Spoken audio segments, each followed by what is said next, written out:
Here in Greenwood Village, we're working hard to protect residents and businesses from crime. But in order to do that, it requires an alert, aware, and engaged community. During this next Safety Matters program, we're going to take you on a ride along with our police department. We're going to show you an exciting new strategic way we're deploying resources that will reduce crime. We're already seeing positive results in our neighborhoods and our business parks. Please enjoy your ride along and make sure you buckle up.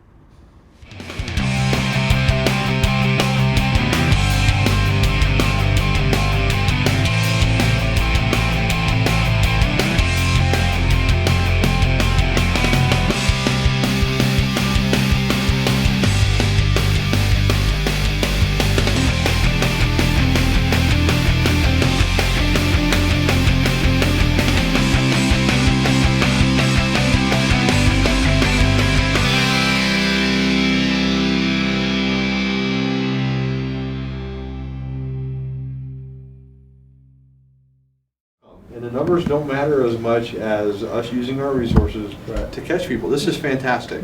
And the fact that we're communicating about it this way, this broadly, so quickly, is the essence of what strategic deployment is. Just watch the TV news and you know that crime is everywhere. Statistics show that includes Greenwood Village. You probably know someone who's been the victim of a crime. Maybe you've even been a victim yourself. Criminals are opportunists, and so Greenwood Village has a lot of opportunity for them that draws their attention, whether it's the type of businesses, the homes, the type of vehicles that come through. They try to get on top of crime that they believe that they can get in, commit the crime, and get out without being noticed. Types of crime in Greenwood Village deal mostly with traffic and property crimes, which is not uncommon in the metropolitan area. With the type of property crimes that I'm talking about typically means criminal trespass, criminal mischief, theft, shoplifting. Every now and then we'll get some burglaries. We are prone to robberies at times, but not an epidemic by any means. I think the RTD, the light rail, creates somewhat a system for them to move up and down. I think it's easier to commit crime and hide on foot than it is to be in a vehicle, because you can be stopped in a vehicle in traffic. On foot, you're mobile. You don't have anything really hindering your path of getaway. We work really hard as a police force, working and partnering with other law enforcement agencies to share information on a daily basis, weekly basis, monthly basis, to do our best to try to reduce the crime, stop the crime, or transfer the crime. Because sometimes you can't eliminate crime, but if they see an overwhelming level of police presence in an area, that'll deter them and they'll go somewhere else and look for another opportunity. It's about target hardening is what it is, and we use our SiDAP, our resources, in order to do the best job we can in order to keep the community safe. A new community crime fighting tool is helping Greenwood Village Police keep our communities safe. It's called the Strategic Intelligence Deployment Accountability Plan, SiDAP for short, and you play a big part in making it work. We meet at the beginning of every month to determine the analytical component of, okay, what's working and what's not.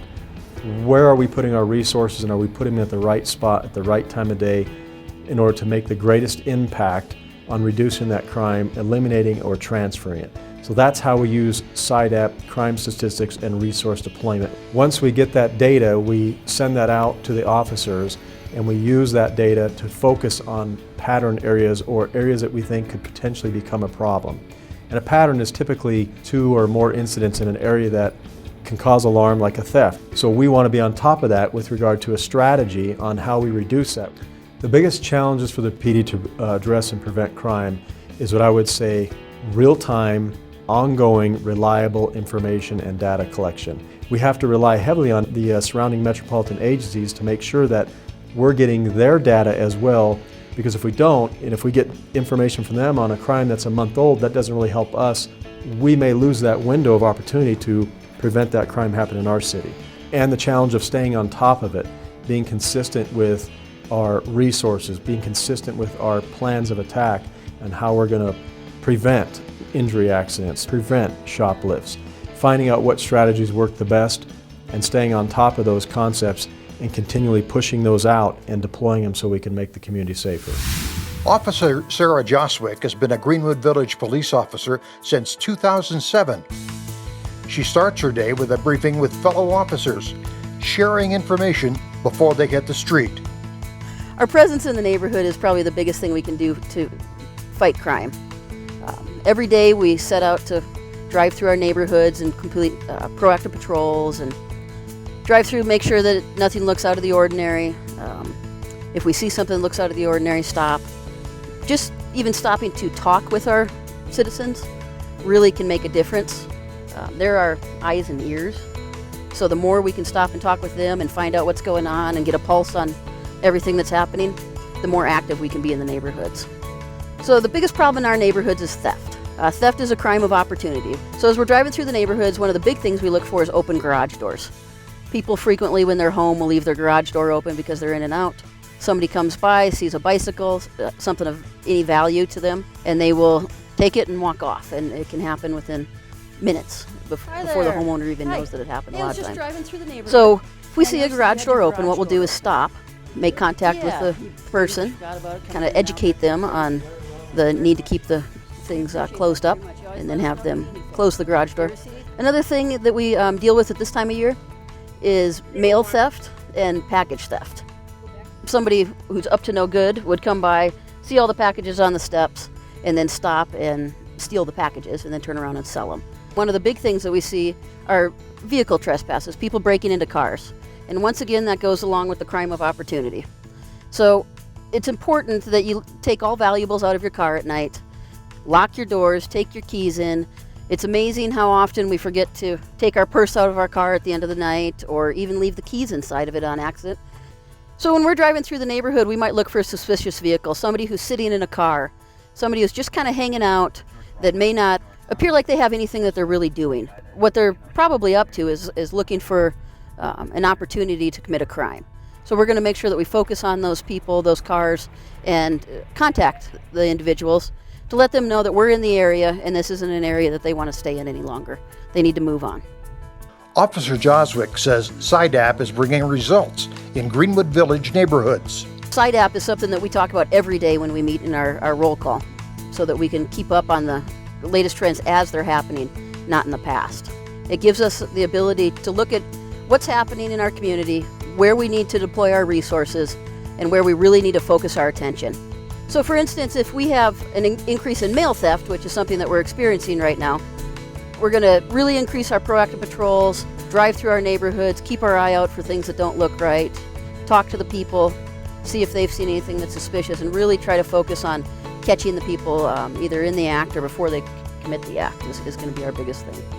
Sharing intelligence about suspicious activity in neighborhoods is part of the coordinated effort by officers to keep residents safe. SiDAP helps officers develop vital community relationships by talking to residents one-on-one. If we've established a relationship, especially with one particular person, and we might know that they're home during the day and we're looking for a suspect in some sort of a case, we can go up and ask that person, hey, have you seen anybody in the area that doesn't look right? Have you seen any vehicles? We're looking specifically for such and such. And they may say, yeah, you know, the other day I was at home and I saw somebody go by and I thought about calling you, but I didn't want to bother you. And the biggest thing that I can stress is that we want to be bothered. We want to make sure that when you see something that doesn't seem right, that you let us know so that we can address it immediately. It's important that the residents are our eyes and ears, and we have such good relationships with our residents that we really rely on that heavily. The first and best line of defense against crime is officers and neighbors working together. So your dog got away? The dog got away. The painters left the side gate open. Okay. And What I'll do is I'll let our dispatch know too that it's missing. okay. You were getting tired of them. Sure, that's understandable. Thank you very much. Clancy, you want to go home? Clancy, you want to go home? Okay, let's go home. Okay, good boy. Come on, buddy. Come on. You want to get in the car? Come on. Come on. Come on, Clancy. Let's see what we can do with you. I bet you can sit in here. You want to get in there? Come on. Come on. Come on. Get in there. Stay. We're going to take you home. Okay. Good. Thank you. There you go. Bless your heart. You sure you can get him home okay? My Okay. husband's driving around someplace. Okay, good. Thank you. Okay, Peggy. Take care. Well and all. Nancy, Bye, Clancy. Bye, Clancy. Oh, Clancy came right to me. We're all good. Good boy. Yeah, good boy. Working in this community is the best community you could ask for to work in. Our relationships with our residents are just amazing, and we feel appreciated every day. And this kind of the climate of law enforcement these days, it's nice to feel appreciated, and it makes it real easy to come to work and enjoy it.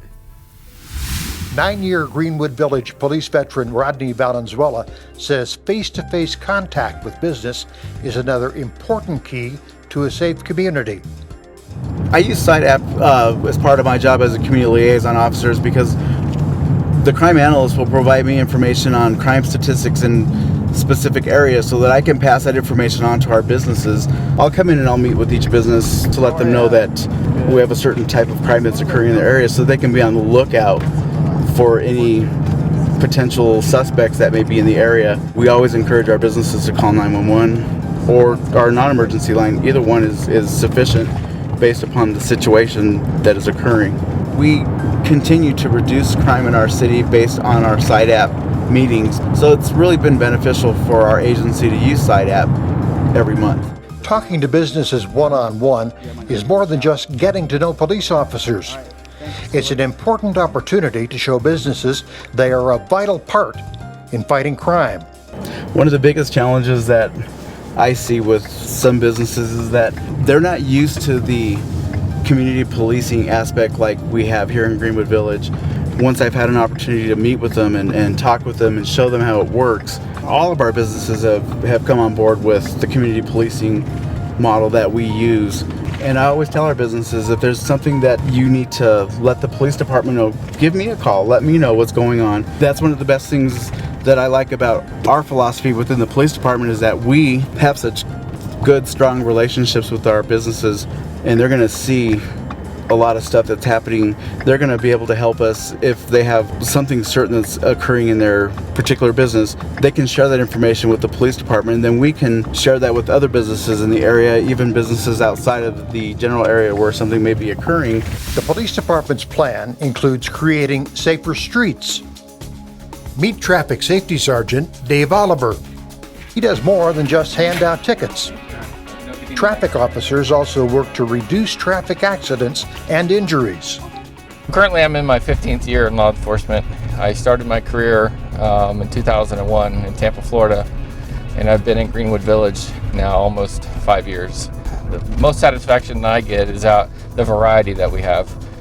Whether we're fighting a particular type of crime pattern, or if we're addressing traffic issues or dealing with issues at our schools, no 2 days are the same.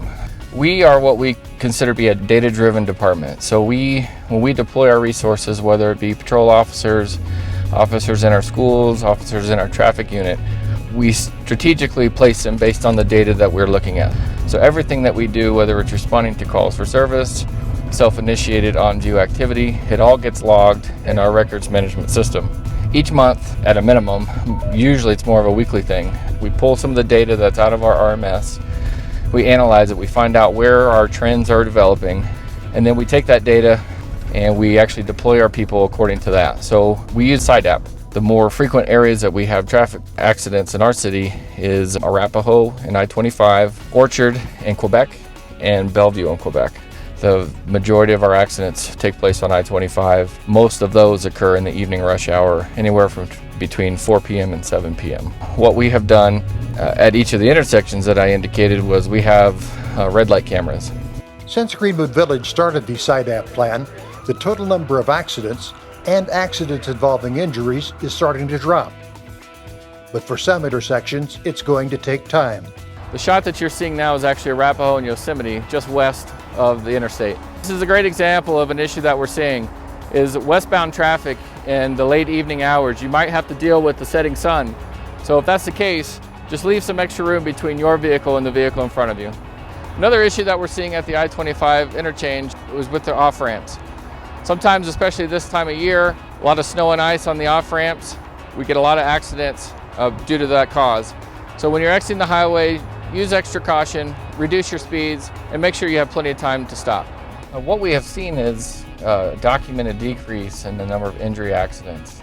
The total number of overall accidents has remained fairly consistent.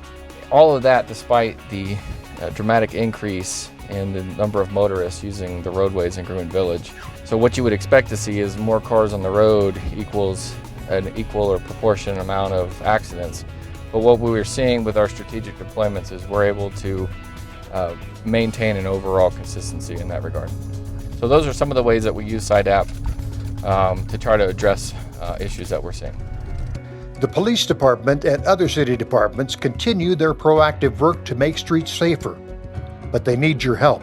There are some ways that you can help us reduce accidents. One of the main ways is eliminate the distractions, whether it be your cell phone, radio.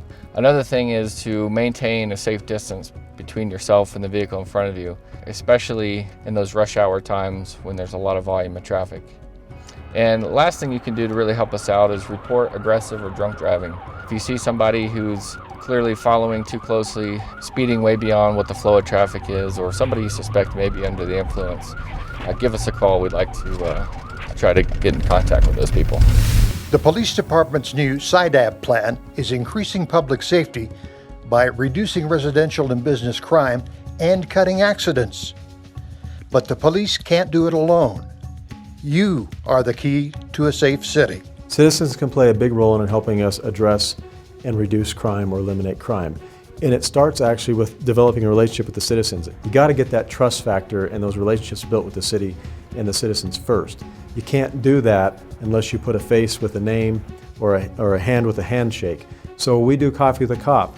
We'll do that quarterly, and we'll do it here at the police department. That, quite honestly, is when you create those type of environments is where some of the best intel sharing happens, some of the best information passing from the police to the citizens and vice versa. That's where that is established. Then you get a name with a face. You exchange a business card. So when they go back to their community as one of their community leaders or representatives, and they come up upon an issue, they can pick up that phone. They don't have to call 911 and call dispatch. They can turn right around and call that officer that left with that business card. And then you're on a first name basis. Then you can get together as a group, being a community in the police department, and start to share ideas on what's the best way to target harden their neighborhood. You know, you can do a lot of things with your community members if you partner with them, providing them information, providing them ideas, resources, and then of course us doing our part as the police department to protect the community by driving in the community, being visible, contacting suspicious activity, and making a difference.